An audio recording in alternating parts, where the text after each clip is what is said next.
का सेवा ही बस काम है।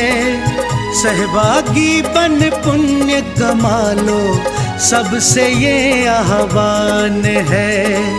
प्रणम्य सागर गुरु महाराज की सोच का ये परिणाम है। सहभागी बन पुण्य कमा लो, सबसे ये आह्वान है, सबसे ये आह्वान है।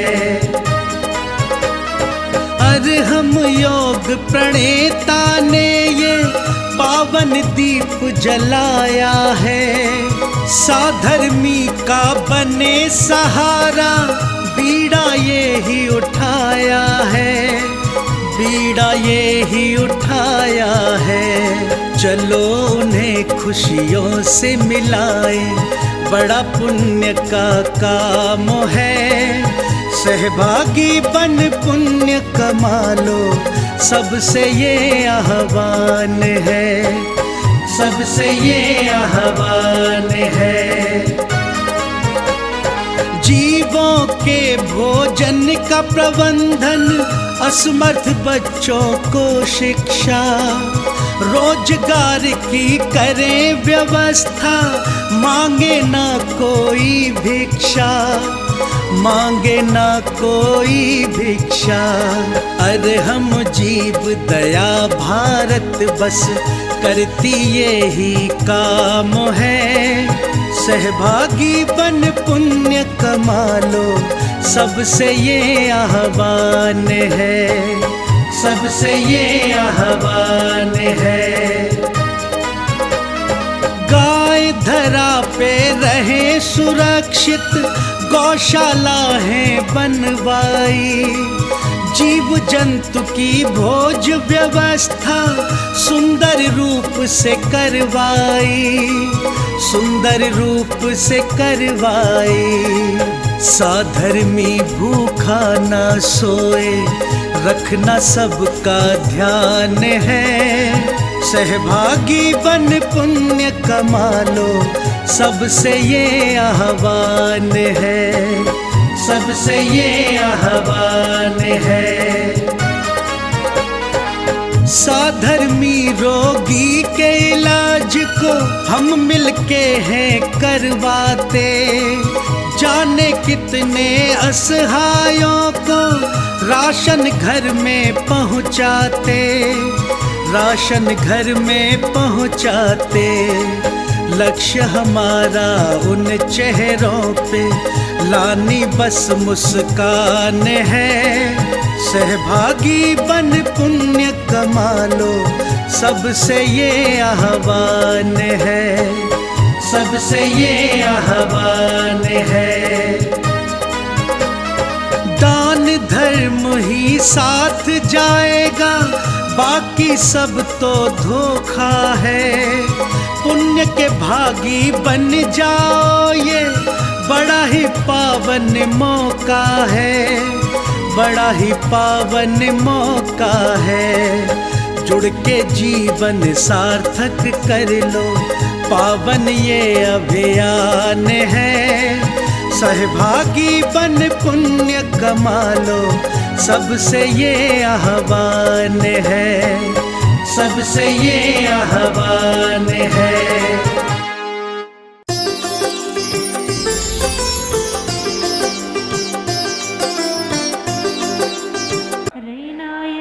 अति गंभीर पर्वत राज बराबर धी। सोम समान सबनि सुखदाय, कीरत किरण रही जग छाय। दीन ज्ञान संयुक्त सुजान, परम विवेकी दया निधान। जिन पद भक्ति धर्म धनवास, गुरु सेवा रति नीत निवास। कला चातुरी बुद्धि विज्ञान, विद्या विनय संपदा स्थान। ये वहाँ नगर के जो लोग हैं, नर नारी हैं, उनके बारे में बताया जा रहा है। ऐसे विज्ञान से, कलाओं से, गुणों से संपन्न वहाँ पर ये नर नारी रहते हैं। सकल सार गुण मानिक कोश, उभय पक्ष निर्मल निर्दोष। जिन सूरज उदिया चले राय, तिसी महिमा वर्णी किम जाए। और वहाँ के राजा का वर्णन भी इसी तरीके से किया गया है कि जिन जो अश्वसेन राजा हैं, यह उग्र वंश के माने जाते हैं, है ना। इक्ष्वाकु वंश की तरह ही एक उग्र वंश होता है। तो उसमें उन जो राजा थे, उन राजा के यहाँ पर जो वामा देवी नाम की उनकी क्या बोलते हैं, धर्मपत्नी है ना, हाँ वो थी, उसके बारे में बताया जा रहा है। वामा देवी नाम पवित, तिनके घर रानी शुभचित। निरुपम लावण सब गुण भरी, बेला अवतरी। नख सिक सहज सुहागिनी नार, तीन लोक तिय तिलक सिंगार। सकल सुलक्षण पंडित दे, भाषा मधुरी भादरी। रमारती जिस आगे दीन, रोहिणी रूप लगे छवि छीन। इंद्रवधु इन दी से सोय, रविदुति आगे दीपक लोय। जन मन हरय बढ़ावन एव, कार्तिक चंद्र चंद्रिका जेम। सकल सार गुण मण की खान, शील संपदा की निधि जाने। सज्जनता की अवधि अनूप, कला सुविधि की सीमा रूप। नाम लेत अगत जय समी, महापुरुष मुक्ता फल सी। त्रिभुवन नाथ रतन की मही, बुद्धि बल महिमा जाय न कही। बहुविधि दंपति संपत्ति जोग, करे पुनीत पुण्य फल भोग। ये दंपति जिनके यहाँ पर उस बालक का जन्म होना है ना, राजा अश्वसेन और माता वामा देवी, उन दोनों के गुणों का, रूप सौंदर्य का अच्छा वर्णन किया गया, क्योंकि तीर्थंकर की माता पिता भी है ना, हाँ अच्छे वैसे थोड़े ना होंगे, तो तभी तो सुंदर पुत्र का जन्म होगा, है ना, सब तरीके से गुण संपन्न पुत्र का जन्म होगा। तो माता पिता का भी अपने आप में बहुत बड़ा अच्छा रोल रहता है, और वो भी बहुत पुण्य के कारण से, है ना, ऐसे जीवों के माता पिता बनते हैं। नहीं होता पुण्य, नहीं होता, जब ही तो कहा जाता है कि बहुत 100 नारी 100 सुत को, है ना, पूर्व दिशा को जनने वाली। तो बस ऐसे ही समझो कि ये भी एक विशेष पुण्य है। और देखो यहाँ पर एक गाथा दी गई है, उसके अनुसार ये बताया गया है कि तीर्थंकरों के माता पिता के भी क्यों पुण्य अच्छे होते हैं और इनके शरीर भी क्यों विशिष्ट होते हैं। एक अच्छी गाथा है। तिथ्यरा तप्पियरा, हलहर चक्काई वासदेवाई, पड़िवास भोय भूमिय, आहारो नथिनी हारो। ये बताया गया है कि इतने लोगों का आहार तो होता है, निहार नहीं होता है। समझ आ रहा है। तीर्थंकर हैं, उनके तप्पियरा माने उनके माता पिताओं के साथ भी ऐसे ही होता है ना। और जो हल्दर होते हैं, चक्रवर्ती होते हैं, वसुदेव होते हैं और प्रति वासुदेव होते हैं, माने नारायण प्रति नारायण और भोग भूमि के जीव, इतने जीवों के लिए आहार तो होता है, लेकिन इनका कभी निहार नहीं होता है। ये इनके शरीर के सुख इनको स्वभाव से जन्म से ही मिला करते हैं। जिनवर जिन माता जिन तात, वासुदेव बलदेव विख्यात, चक्री राय जुगलिया जोय, इन सब के मल मूत्र न होय। पूरब गाथा को अर्थ लिख्यो चौपाई लाए, सट पाहुड़ी टीका विषय देख ले भाई, है ना। थोड़े अपनी प्रमाणिकता दे करके वर्णन करते हैं, ताकि आप ये ना समझो कि कवि हैं तो मनचाही कुछ भी बातें कह रहे हैं। समझ में आ रहा है ना। कवियों के साथ यही एक बुराई होती है, कवि जब वर्णन करने बैठ जाता है तो वो जो है अपने सिद्धांत से हट जाता है। ऐसे बहुत से उपन्यास हैं, बहुत से ऐसे मतलब तीर्थंकरों के विषय में भी लिखे गए ऐसे बहुत से चरित्र हैं। जैसे मान लो एक बहुत अच्छा उपन्यास है अनुत्तर योगी, जिन्हें उपन्यास पढ़ने का शौक है, वो भगवान महावीर स्वामी के विषय में एक बहुत अच्छा उपन्यास लिखा है। एक वीरेंद्र जैन करके कवि हुआ, तो उसने लिखा अनुत्तर योगी, लेकिन वो थोड़ा इतना ज़्यादा मतलब उसमें विस्तार और वर्णन और कवि होने के कारण से वो चीज़ें कुछ सिद्धांत से भी भटक जाती हैं, है ना। तो वो चीज़ें उसमें बहुत कुछ अन्य मान्यता की भी आ जाती है, लेकिन वर्णन बहुत अच्छा है। उपन्यास पढ़ने में आपको आनंद आएगा। समझ आ रहा है। अगर आपको उपन्यास पढ़ने का शौक हो तो आप ये उपन्यास, बहुत अच्छे अच्छे उपन्यास भी लिखे गए हैं। एक और नीलांजना है ना, और एक मुक्ति दूत करके उपन्यास है वीरेंद्र कुमार का, वो भी ये उपन्यास है। एक शांतला, पट्ट देवी महाशांतला, उसके 4 भाग हैं। ये दक्षिण भारत में एक स्त्री हुई है, समझ आ रहा है, जो बहुत धार्मिक और बहुत बड़े बड़े धर्म कार्य करने वाली पट्टरानी हुई। उसके बारे में कभी आपको उपन्यास पढ़ना हो, ज्ञानपीठ से छपे हुए 4 भाग हैं, कभी आप पढ़ना। तो जिनको उपन्यास का शौक है, इतिहास पढ़ने का शौक है, वे देखें, बहुत सारा साहित्य है। तो जब आप पढ़ोगे तब आपको पता पड़ेगा कि किस तरह के ये वर्णन कवियों के रहते हैं। और उनमें पट्ट महादेवी जो का शांतला का जो वर्णन है, वो बहुत कुछ जो है मतलब बखूबी किया गया है और वो रियल है। समझ आ रहा है। कवि जो है अपनी थोड़ी सी सिद्धांतों से भटक जाता है, या वो कहता है कि मैं सिद्धांतों के बंधन में बंधना नहीं चाहता। समझ आ रहा है? लेकिन इस पारस पुराण में कवि ने ऐसा नहीं किया है ना। इसलिए वो बीच बीच में अपनी प्रमाणिकता दे करके जितना भी जैन सिद्धांत है सही ढंग से वो उन्होंने प्रस्तुत किया। ये इस पुराण की ये सबसे अच्छी बात है, इसलिए ये कथा में वाचन कर रहा हूँ। समझ आ रहा है ना? हाँ, मैं भी सोच समझ के ही पढ़ता हूँ कि भाई आपको कहीं आपत्ति ना हो जाए कुछ भी, है ना। तो अब ये मंगल करण अमंगल हारी पारसनाथ जगत हितकारी। हाँ बोलो। संपत सब ही घर आवे पारस कथा थोड़ी सी और पढ़ लो। जो गावे। अब आगे भविजन मनथम सुनो गर्भ मंगल आनंद, मतलब ऐसा मंगल आनंद की अब बात कराने वाले हैं कि आपका मन थंब हो जाएगा। थंब माने हाँ, खंबे की तरह ठहर जाएगा। ये क्या हो रहा है, समझ आ रहा ना? हाँ, एक दिना सौधर्म सुरेश धनपति प्रतिदिनो उपदेश, आनत इंद्र की चित्त में सही आयु 6 मास शेष सब रही। देवी सम अवतार महान हौशी नगर बनारस थान, अश्वसेन भूपति के धाम पद पंचाचरज करो अविराम। सुरेंद्र ने आज्ञा करी शो कुबेर निज माथे धरी, चल्यो तुरत लाई नहीं बार सो है संग अमर परिवार। हर्षित अंग बिता घर आए करती रतन वर्ष बहु भाई, जिनके तेज तिमिर नहीं रहे नाना वरण प्रभा लह लह।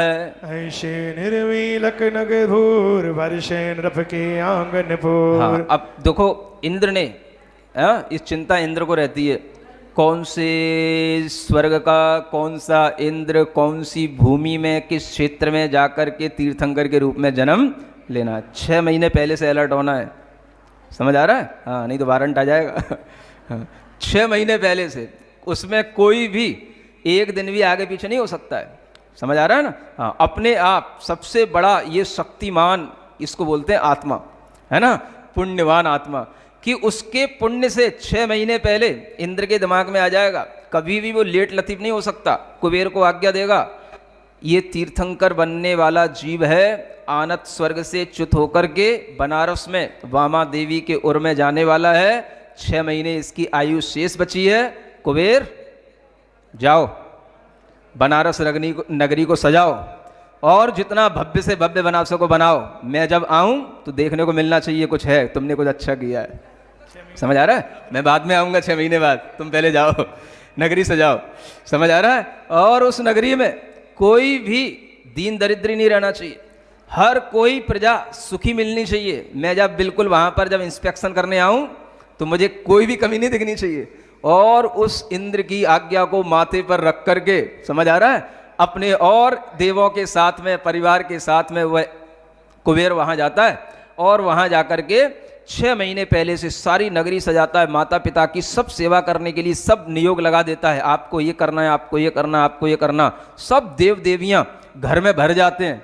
समझ आ रहा है? और घर के आंगन में 3.5 करोड़ रत्नों की वर्षा सुबह दोपहर शाम झमाझम चलती है।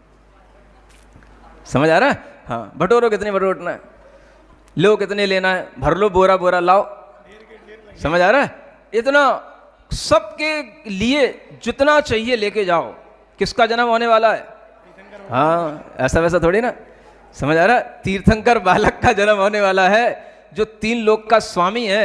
उसके समक्ष कोई भी ऐसा नहीं होना चाहिए मैंने कुछ मांगा चाहा और मिला नहीं, ऐसा नहीं, यहाँ सब मिलेगा। ऐसे वहां पर इंद्र के माध्यम से कुबेर को ठेका दे दिया जाता है। हाँ, कमी नहीं होनी चाहिए। समझ आ रहा है? और सब चीज बढ़िया बननी चाहिए और सब कुछ अच्छा लगना चाहिए। अब वहां पर कुबेर जाता है, क्या होता है? नभ सुहावे झलकती मणिधारा इहि भाए, शुरलोक लक्ष्मी की धो सेवन उतरी माँ। अब जब वो रत्नों की वर्षा होती है तो कैसे लगता है ना? ऊपर से आकाश से रत्नों की वर्षा हो रही है। समझ आ रहा है? वो सब रत्न ऐसे गिरते रहते, टपकते रहते। रत्नों में तो वैसी रोशनी होती है? तो ऐसा लगता है कि जैसे स्वर्ग लोक की लक्ष्मी ही है ना, ऊपर से टपक टपक करके, है ना, नीचे उस घर के आंगन में गिर रही हो, स्वर्ग लोक की लक्ष्मी आ रही हो। ऐसा 3.5 कोड़ परवान यो नित बरसे रतन महान। सुरभि सुगंध कलप तरमूल बरसावे सुर आनंद मूल। कंदोदक की वर्षा करे मानो मुक्ता फल अवतरे।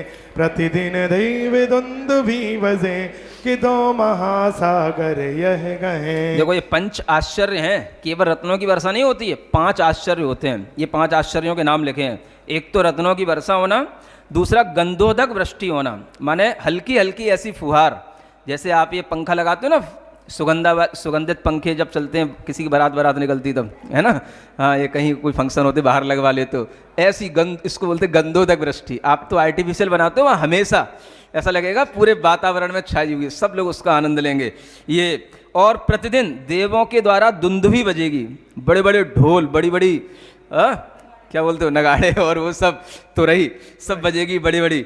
और हर दिन उस घर में नंद नंद जय जय इस प्रकार के शब्दों का उच्चारण होगा, है ना। यानी वो माता पिता भी कैसे हो, नंद नंद जय जय, तुम्हारी भी जय हो, माता पिता की भी जय होती है, जिनके घर में ऐसा बालक जन्म लेने वाला है।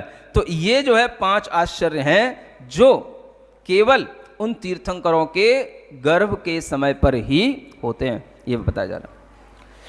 देवन किए 6 मास लो पंचाचरज अनूप, देख देख पर जावई आनंद अचरज रूप। अब ऐसा समझना ये वर्णन सब आपके सामने ही चल रहा हो, है।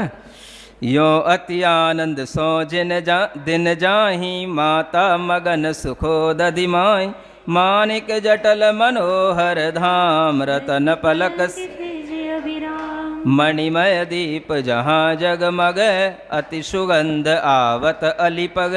कर चतुर्थी आनंद स्नान, करे शयन जननी सुखमान। पश्चिम रैन रही जब जाय, 16 सुपने देखे माय, तिनके नाम लिखूं पढ़त सुनत पाठ विषय होय। अब यह माँ क्या कर रही है ना, अब वो रात्रि है जिसमें वह 16 स्वप्न देखती है।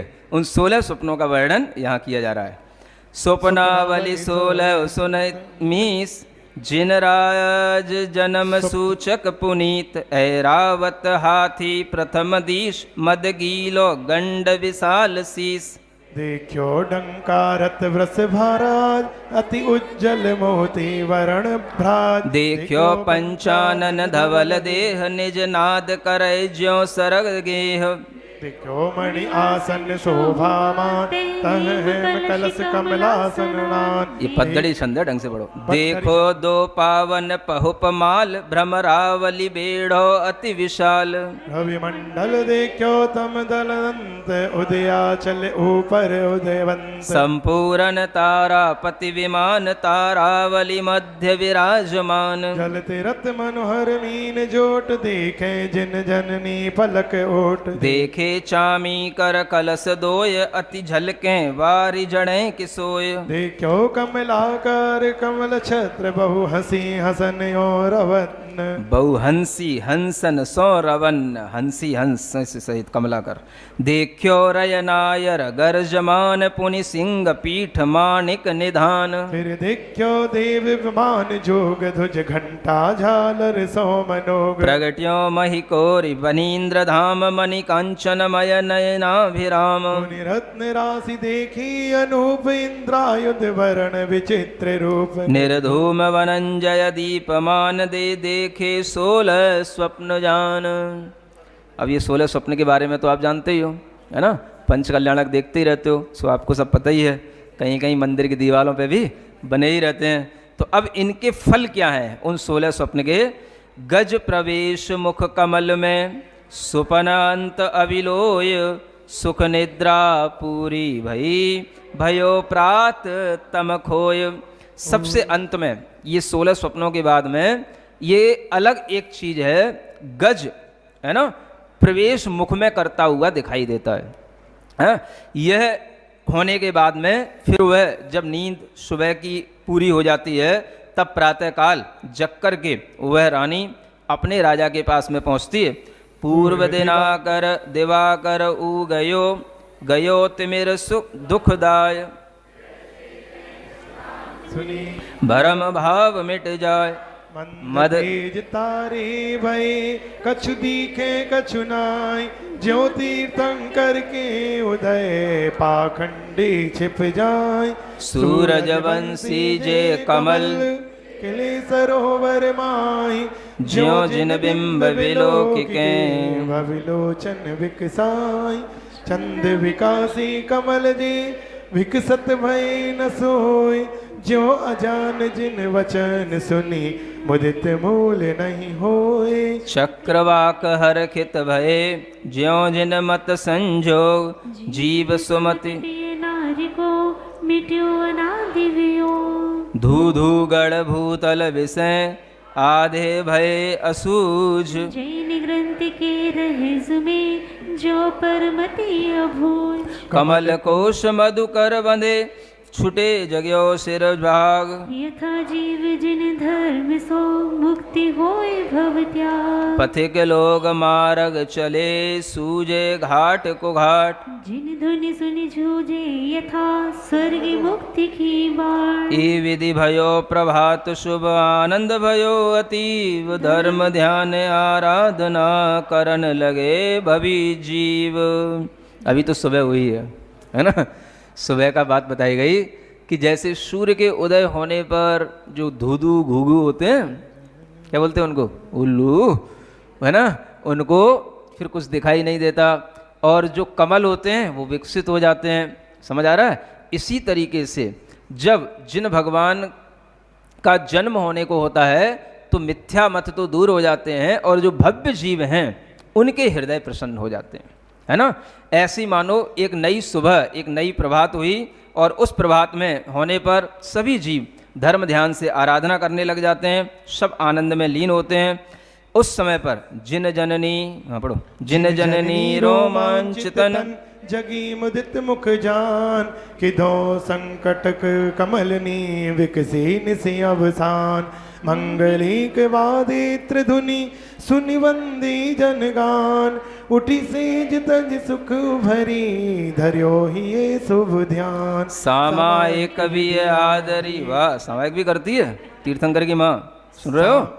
सुबह सुबह उठ कर सबसे पहले क्या करती है, सामायिक। पंच परम पद लीन, और उचित आचार, सब स्नान विलेपन कीन। बाद में सब स्नान विलेपन भी होता है। पहरे शुभ आभरण तन, सुंदर वसन सुरंग। कलप बील जंगम, के धो चली सखी संग जन संग। हाँ, अब सखी के साथ में चलती है। कहाँ चलती है? राज सिंहासन भूप तब, बैठे सभा सुथान।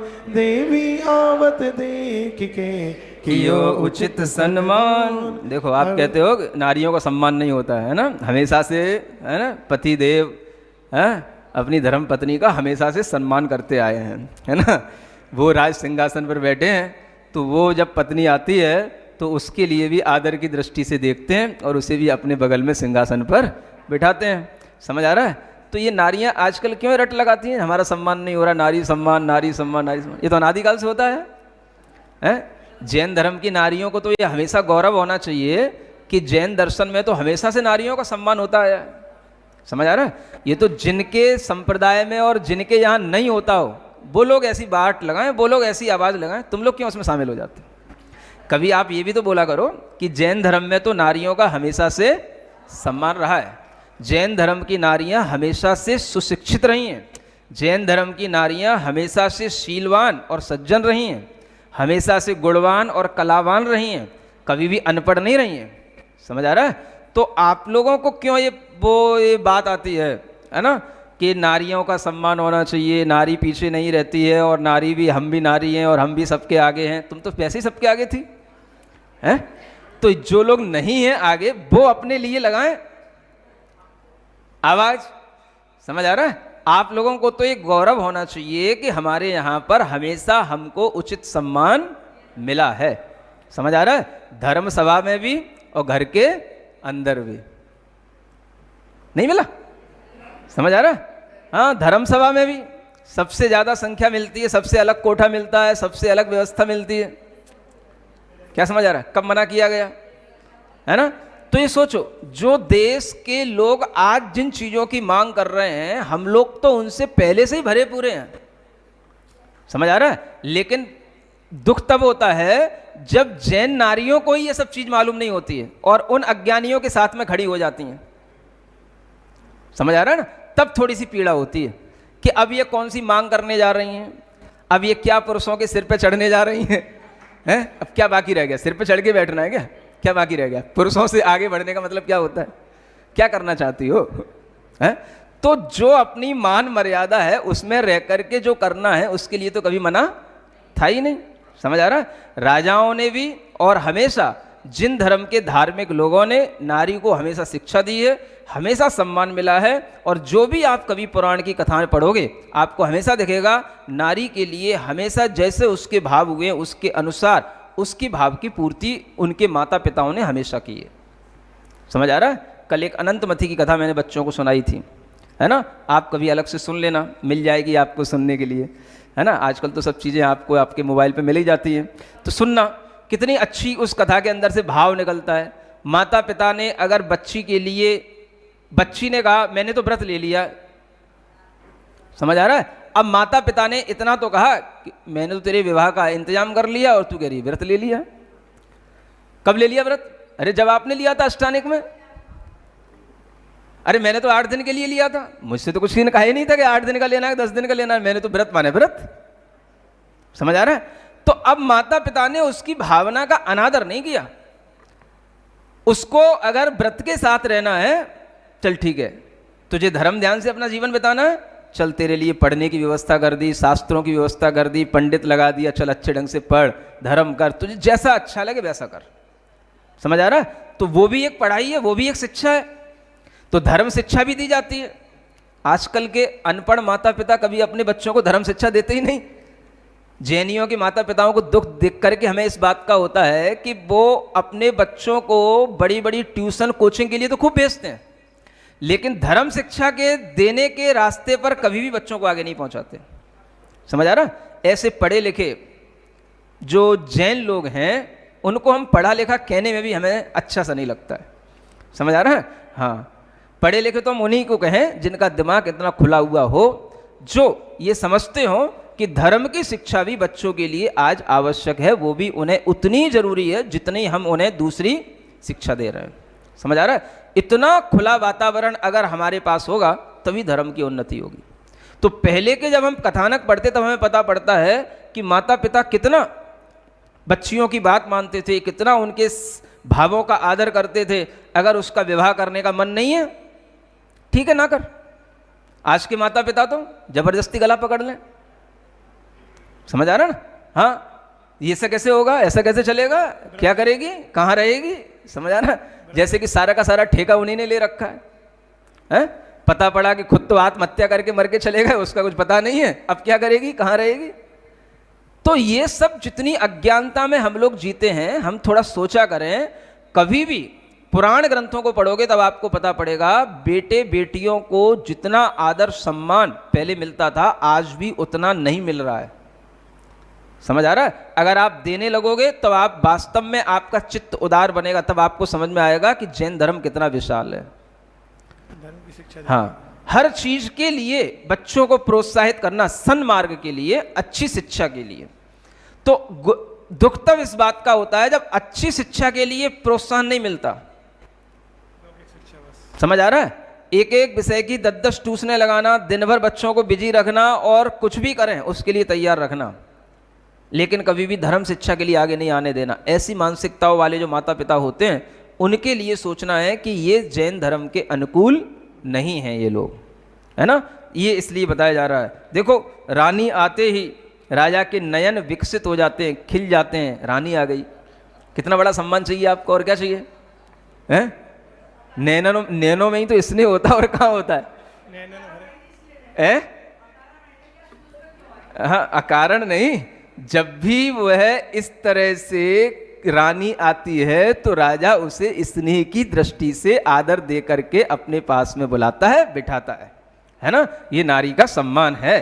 तो ये माँ का इस तरह से सम्मान उस समय पर भी मिला करता था। मैं ये बता रहा हूँ आज की माँओं को, हैं, जो बीड़ा लेकर के खड़ी हो जाती हैं, मैं पुरुष से कम नहीं, मैं पुरुष से कम नहीं, ऐसी गुस्सा आती है। अब चलो छोड़ो।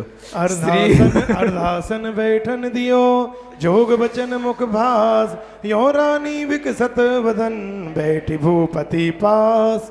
सभा लोक तारे विविध, भूपति चांद स्वरूप, श्री बामा देवी तहाँ दिपे चंद्रिका रूप। स्वामी 16 सुपन हम देखे पश्चिम रैन, श्री मुक्ते इनको सुफल, कहो श्रवण सुख देन। अश्वसेन भूपाल तब बोले अवधि विचार, एक चित्त कर देवी तुम, सुनो सुपन फल सार, सुनो सुपन फल सार। अब ये स्वप्नों का फल है ना। जब राजा ने अपनी रानी को बगल में बिठा लिया, रानी ने निवेदन किया, हे प्राणनाथ, आज मैंने सुबह सुबह भोर बेला में 16 अच्छे अच्छे स्वप्न देखे हैं और इन स्वप्नों का फल आपसे ही जानना चाहती हूँ, क्योंकि आप ही हमारे लिए सबसे पहले कोई भी अच्छी बात को निवेदन करने के लिए मेरे स्वामी हैं। इसलिए सबसे पहले मैं आपको ही इन फलों के बारे में पूछना चाहती हूँ और आप ही इनका हमें फल बताएं। तो वह राजा को भी है ना इतना ज्ञान रहता है, अवधि ज्ञान भी होता है उनको भी, तो वह उस फल को 16 स्वप्नों के फल को, एक एक स्वप्न के फल को अच्छे तरह से बताते हैं, है ना। आप पढ़ सकते हो भी थोड़ा सा। मंगल करन अमंगल हारी, पारसनाथ जगत हितकारी। संपत सब ही घर आवे, पारस कथा भविक जो गावे। पुरी गजेंद्र वर संत जान, हो से जगपति पुत्र प्रधान। महावृषभ पुनि देखियो सोय, जग जेठो नंदन तुम होय। अतुल अनंति सकति निवास, कमल वंजन तेसुरी, करे नो निकर काचल शी। जो आपने सिंह देखा है ना, महावृषभ देखा है, इसका फल यह है कि यह जगत में श्रेष्ठ नंदन पुत्र आपके लिए होगा। सिंह देखा है, अतुल बलवान होगा, अनंत शक्ति वाला होगा। आपने लक्ष्मी देखी है, इसका फल है कि उसका कनकाचल माने सुमेरु पर्वत पर उसका नवन होगा, है ना, अभिषेक होगा। हाँ, पहुपदाम दो देखी सार, तिस फल दुविध धर्म दातार। शशिते सकल श्लोक सुखदाय, तेज पुंज सूरत जेठा। पहुबान माने 2 मालाएं देखी हैं, ये 2 प्रकार के धर्म देने वाला होगा, है ना। 2 प्रकार का धर्म माने श्रावक का भी धर्म और श्रवण का भी धर्म। शशि चंद्रमा देखा, तेज पुंज सूरज देखा, ये शशि से लोक को सुख देने वाला होगा और तेज पुंज सूरज के समान होगा। मीन जुगल तय सब सुख भाज, बिलोकन ते निधिराज। सरवर ते सब लक्षणवान, सागर ते गंभीर। थोड़े आप भी इसलिए सुन लो इन फलों के, कभी आपको स्वप्न दिख जाए, जरूरी नहीं 16 दिखाएं, एक ही दिख जाए, है ना, तो उसका फल ये समझ लेना। अगर कभी मील युगल दिख जाए, मीन माने हाँ मछलियाँ दिख जाएं, मछली दिख जाए, 2 ना दिखे, एक ही दिख जाए, तो भी समझ लेना कम से कम सुख देने वाला पुत्र होगा, है ना। मछली का चिन्ह भी अच्छा माना जाता है। अगर कभी आपके हाथ में, पैर में, कहीं पर भी मछली की आकृति उकरी दिखाई दे, तो समझना आपका जीवन सुख से बीतेगा, सौभाग्य से बीतेगा, है ना। कुंभ जो एक कलश होता है, उसके देखने से ये निधियों का स्वामी होगा, निधिराज होगा। सरोवर देखा है, कभी तालाब दिख जाए, दिखता तो होगा कि स्विमिंग पूल ही दिखते हैं तुम लोगों को, हैं। अगर स्वच्छ तालाब दिख जाए तो समझ लेना कि वो क्या होगा, सब लक्षणों से माने अच्छे अच्छे शुभ लक्षणों से युक्त होगा। और सागर दिख जाए तो गंभीर होगा, महान होगा, ऐसा समझना। हाँ, फिर पढ़े हम। सिंह पीठ ते मृगलोचनी, ओए बाल तुम त्रिभुवन धनी। सुर विमान देखो सुख पाए, स्वर्ग लोक ते उपजे। सिंह पीठ सिंहासन दिखाई दे, है तो तुम्हारा जो बाल पुत्र है वो 3 लोक का स्वामी होगा। और देव का जो विमान देखा है, इससे ये सिद्ध होता है कि ये स्वर्ग लोक से आएगा, है ना। ये आपके गर्भ में जो उत्पन्न हुआ है, ये स्वर्ग का जीव है। नागराज ग्रह को सुनहित जन्मे मति श्रुति अवधि समेत रत्न राशि ते गुण मणि थान कर्म दहन पावक ते जान गज प्रवेश जो बदन मभार सुपन अंश देखो वरनार श्री पारस जिन जगत प्रधान गर्व तुम्हारे। और अंत में जो आपने गज को प्रवेश करते हुए देखा है, माने वो जीव आपके गर्भ में आ ही गया है, ये समझ लो। समझ आ रहा है? अब एकदम से कैसे पता पड़ेगा? हाँ, महीने बार पता पड़ता है, लेकिन इनको तो उसी समय राजा ने बता दिया। और वैसे भी देखोगे, अब आपको बताया जाएगा इसी में कि माँ के लिए बालक के गर्भ की कोई पीड़ा तो होने ही नहीं है। समझ आ रहा है ना? हाँ, बिल्कुल हल्का पेट रहेगा और बालक उसमें जैसे कोई जो आपका शोकेस होता है उसमें कोई जैसे मछली तैरती रहती ना, हाँ ऐसे तैरेगा वो, ऐसे करके। ठीक है ना?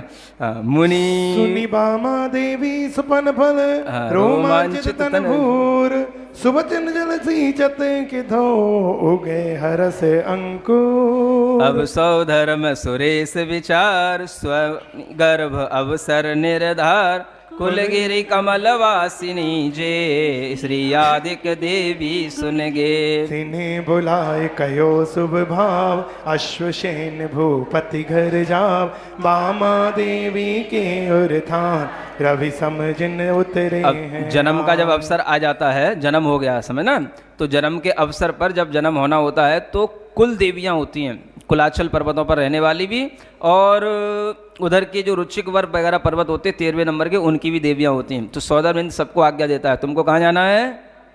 हाँ, अश्वसेन राजा के घर पे जाना है। क्या करना है? वहाँ माता की सेवा करना है, ऐसा आदेश मिलता है। हाँ, तिनकी गर्भ शोधना करो निज नियोग सेवा मन धरो यह सुनि अब आनंदित भई इंद्रयान माथे धर लई स्वर्ग लोक तज आई तहाँ बसे बनारसी नगरी जहाँ वहाँ कंत तन लावन भरी भानो नभ दामिनी अवतरी अंग अंग सब संजय सिंगार रूप संपदा अचरजकार चूड़ामणि माथे जगमगे देखत चका चौंद सी लगे छुरतर सुमन दाम और धरी अति सुवास दस दिशि विस्तरी श्रवण सुखद नेवर झंकार शोभा कहत न आवे पार आयन पति के पायन नहीं आयस मांगी महल में गई सिंहासन थित माय निहार कर प्रणाम कीनो जयकार। देखो ऐसे पुत्र होते हैं जिनके कारण से देव देवियां आकर के माता पिता की प्रणाम करते हैं, जय जयकार करते हैं। समझ आ रहा है? किन देवी देवियों के चक्कर में पड़े हो तुम लोग हैं? थोड़ा बुद्धि सही कर लो। समझ आ रहा है? ऐसे पुण्य बढ़ाओ, ऐसा धर्म करो कि देव देवियां तुम्हारे चरणों में बैठें। समझ आ रहा है? ऐसे धर्म में जन्म लियो, और उस धर्म में जन्म लेने के बाद में देवी देवियों के चक्कर में पड़े रहे तो तुमको कहीं बुद्धि मिलने वाली नहीं है, अगर ये जन्म में ना मिली तो। जननी देह स्वभाव सो अति निर्मल अविकार ताहि कुलाचन वासिनी और करें सुचिसार कृष्ण पाख वैशाख दिन द्वितीया निशि अविशान विमल विशाखा नक्षत में बसे गर्भ जिन्यान यथा सीप संपुट विषे मोती उपजयान त्यों ही निर्मल गर्भ में निराबाद भगवान गर्भ बसे पर गर्भते बरते भिन्न सदीव घटते घटवरती गगन क्यों नहीं भिन्न अतीव। कैसे? आकाश जैसे घड़े के अंदर भी आकाश तो होता है लेकिन वो घड़े को छूता नहीं है, ऐसे ही माँ के गर्भ में आकर के वह बालक गर्भ में तो है लेकिन गर्भ की किसी भी असुचिता से उसका कोई संबंध नहीं है। बोलो पार्श्वनाथ भगवान की जय।